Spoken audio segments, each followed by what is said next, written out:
When would you like me to stop? In like 15 minutes? Okay. I like very much the story that someone asked Woodrow Wilson, how long does it take you to write a speech? And he said, well, if it's a 10-minute speech, it takes me all of 2 weeks. And if it's a 30-minute speech, I can do it in a week. And if you got 4 hours, I'm ready now. So we'll see if I can keep it to 15 minutes. I want to start by disassociating myself from your introduction. My father was a politician. He was the governor of Colorado for 12 years. He was the head of the Democratic National Committee under Bill Clinton. And he taught me that the key to success in life is to manage expectations. So I am not going to solve the problem of democracy today. We're going to have to give these people their money back. Yeah, right. If that was what you came for, you're going to be disappointed. I will have faith. I want to think about the cultural part of this title. So I really won't say very much about economic or even democracy. And I want to describe the kind of the history that I bring to this. It's partly a history of looking at the very long run. So I'll try to, in the way I think about these things, I often try to distance myself a little bit from the day-to-day that can be very, very disturbing and look at the long run. I think the long run helps keep us a little bit optimistic sometimes, keeps us working rather than getting discouraged and giving up. I also come to this as somebody trained in economics, and so I'll use some of the tools of economics, but I also want to invoke some ideas from an area known as cultural evolution, a kind of a subset of anthropology.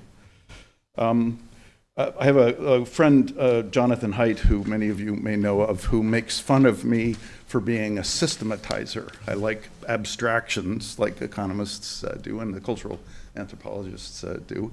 He reminds me that I'm like Bentham, and who like to systematize. I think Bentham would be characterized now as autistic, so I don't know if what John means exactly by that, but I probably am in some ways a bit of a Benthamite. And let me just say, like, these abstractions are intermediate products. I'm not a follower of Plato. I don't believe in the existence of abstractions. They're just tools that we use. So like physicists used the abstraction of the force of gravity for a long time. That worked, that was great. Now physicists say there's no such thing as the force of gravity. There's curved space. And everybody goes, yeah, okay, right, we can think of it that way too, and that's more helpful. So these abstractions can change, and they're just tools. And it's the messy reality that Jonathan Haidt is always trying to remind me of. But you go back and forth between refining your abstractions and thinking about the messy reality. The abstractions that economists have relied on are something like what they call preferences, or we call preferences, and choice, a process of choice. I think the terminology here is important, and I'd like to try and encourage everybody to think instead of thinking as an activity and then feeling. And I think there's a difference between thinking and feeling, and I think, by the way, it bears on this question of what is it that's intrinsically human, which is the feeling side of thinking. So the assumption that economists made about feelings is basically that they never change. They're given to us by, say, biology. We have a feeling that, oh, like sugar tastes good, and so we consume sugar, despite the fact that it's sometimes bad for us. And the economists want to focus on the thinking part of choices. The cultural anthropologists are interesting because they think about the accumulation of cultural traits over time. That could be something just instrumental, like what's the word for this thing? So the language could be part of culture.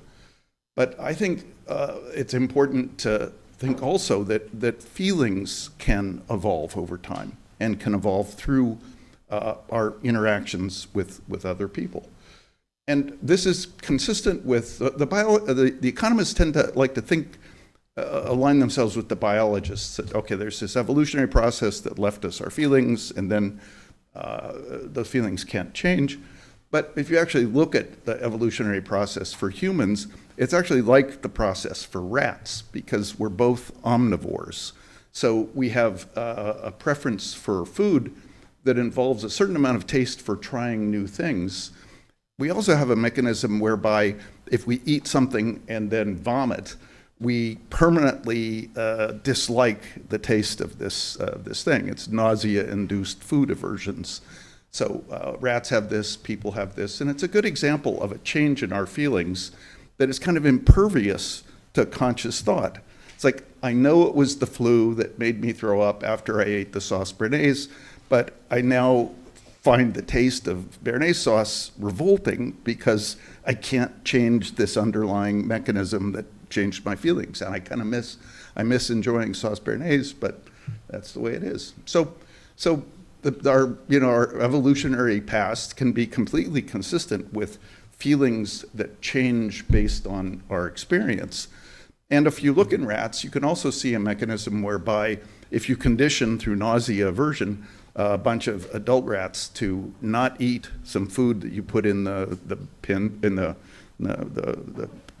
with them, so don't eat chow A and go eat chow B, rat pups will look around and realize, oh, there's a reason nobody's eating chow A, and so they'll just go eat chow B. So that it would make perfect sense for our feelings that can guide us about what to eat to be influenced by the behavior of others and what we infer about the feelings of others, and for that possibly to operate at a level which is completely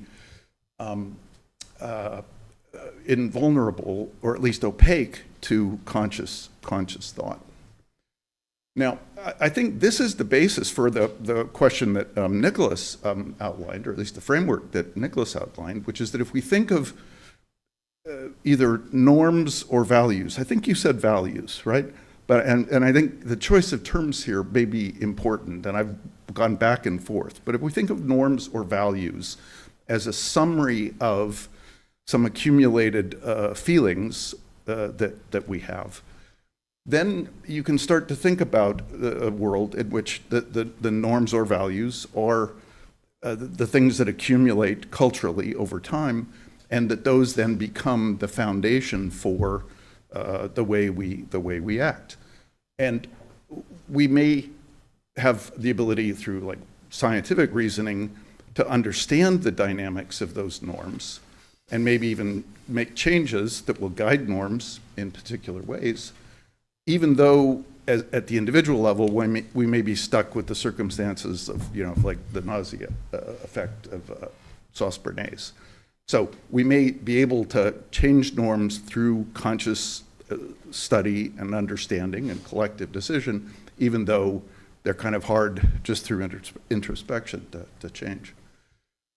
So I tend to use norms instead of values, partly because I think it helps in these conversations to turn down the stakes. But I'm open to either interpretation. But when I want to give people illustrations of differences in norms, one of the ones I like to use is norms about pedestrian behavior. If you're in Vienna and it's 3 o'clock in the morning, there's not a car on the road, and the light says don't walk. If you start to walk, the grandmother who's there will scold you. Don't walk. The sign says don't walk. In New York, they'll scold you if you get in the way and stop them from walking because there's a space, even though the sign says don't walk. I was aware of this when I moved from California to New York, because I wanted to scold people and say, wait, it says don't walk. You shouldn't be walking. Now, my thoughts were well enough developed to say, Paul, keep your mouth shut. There are more of them than there are of you. You're a newcomer here. But part of what was interesting was that moralistic urge that I felt. I could tell it went away within about 6 weeks. By then, it was just, cool, yeah, of course, everybody, that's what everybody does. So some of these things may actually be fairly plastic, unlike, say, the nausea aversion. but yet they persist because we stay in groups where we reinforce the prevailing norms. So our sense that these are unchanging and very persistent, I think could spring from the fact that our norms are basically conformist. So in the language of the evolutionary culture people, it's horizontal transmission where most of the action is, not vertical transmission from parents to children. It's peers influencing peers. And that horizontal transmission can actually give you even more persistence than the persistence you see at the individual level. I think this starts to become a workable framework where you could think about, well, how did the norms evolve, and how did we get to the point where there's some norms that let us do certain kinds of things. So I guess what I'm trying to argue for is a continued pursuit along these lines of academic inquiry, so we really understand what is possible for us to change as our norms. What ways might we change our norms collectively to achieve something which is beneficial, other than, I agree with it, it's not like the norms or democracy that matters for its own sake. It's like, really, what do they let us achieve in terms of the quality of life? So I want to make a plea for continued academic intellectual inquiry into these questions, and set it in a frame where there's some basis for some optimism. There's a book by Norbert Elias called The Civilizing Process, which points to some trends that are really kind of remarkable and encouraging. One that I wish I knew more about is the trend towards being more aware of the pain that's suffered by other creatures that have some degree of sentience, who have feelings just like we have feelings in ways that these AI systems don't. Under Louis XIV, there used to be public burnings, bonfires where they would throw live cats into the fire, and people would watch as entertainment the burning of the cats. I mean, this horrifies us. I think in 100 years, people will look back and say, do you realize what they did to pigs with, factory farming? I mean, these people were animals. So I think that this trend will probably continue. I think it's also a kind of there's a directionality to it. There's a sense of improvement somehow in our awareness of these things. Attitudes towards women have also, despite or about differences between men and women, and just feelings about differences between men and women, these things have evolved over time in, I think, a more equal, better direction. We have a long way to go, but there's some reason to hope that even if there are ups and downs, that could continue as well. But I wish we knew more about what's driving those, and what could we do to encourage more movement in that direction. Let me just close by saying that I had this part of my career where I suggested this idea of a charter city. What if you created an entirely new city? Part of the motivation for that I haven't tried to hide, but I think nobody seems to understand, is that this was actually an attempt on my part to think about to do a thought experiment. Suppose I wanted to take all the people of New York and convert them into norms about pedestrian behavior that were like those in Vienna. I'm not even sure that would be efficiency enhancing. The great thing about the pedestrian thing is that you don't know which is better. The norm in Vienna probably leads to fewer accidents, but the New York norm probably leads to more people saving some time. So who knows which would really be better to live in. But suppose you wanted to convert one to the other. My sense is that changing these norms in place is impossible because of this, almost impossible because of this conformist tendency, and because of something I think we should understand much better, which is the risk of a backlash if you try to enforce behavior which is counter to norms. Instead of sometimes enforcing behavior might encourage people to support that behavior, but I think sometimes it actually produces a backlash where you entrench the opposition to that type of behavior. Giuliani actually tried to get the police to ticket people for jaywalking. People told him, this is going to be a disaster. And I think the police department did it for 2 days, and then they just backed off because it was a total disaster in terms of the backlash. But the way I think you might be able to change norms in a group like that is start a brand new city. And you say, this is going to be the city where the norms are X. You can take your choice.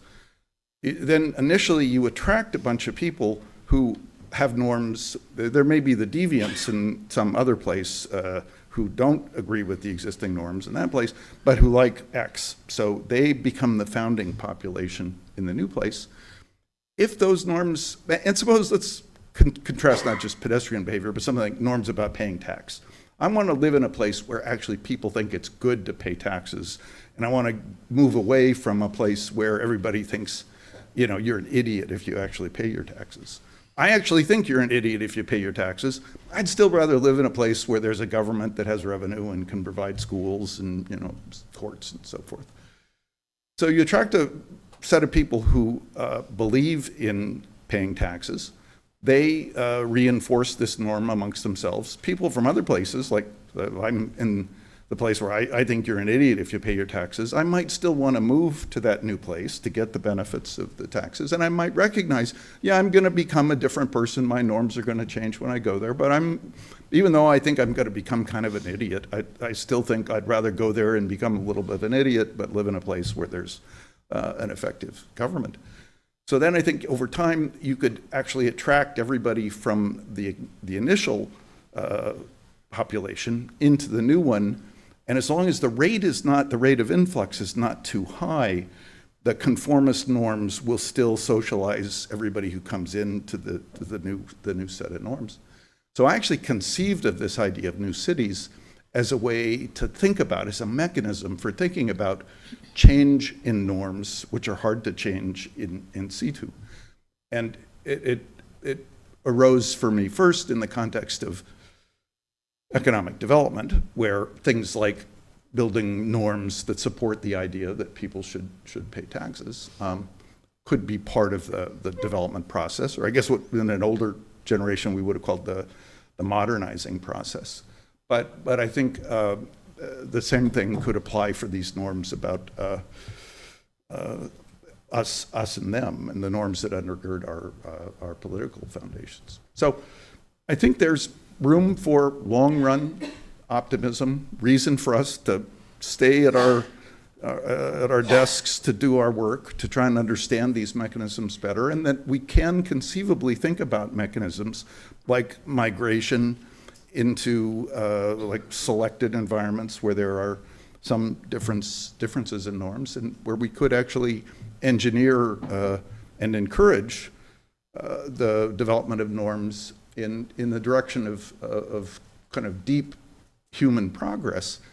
And I don't think at some very fundamental level we would really disagree that much about what constitutes deep progress. We just don't quite know how to get there. So I think pursuing progress through a better understanding of norms and how they hinder us sometimes, how they help us other times, I think this is a valid course of study, and that at some point that will transition into the kind of prescriptions that we heard about how to improve things, perhaps locally in situ. But even if we don't have that many sharp prescriptions at the beginning, I think we want to pursue the understanding of the fundamental mechanisms, because ultimately we'll figure out ways to use them for good.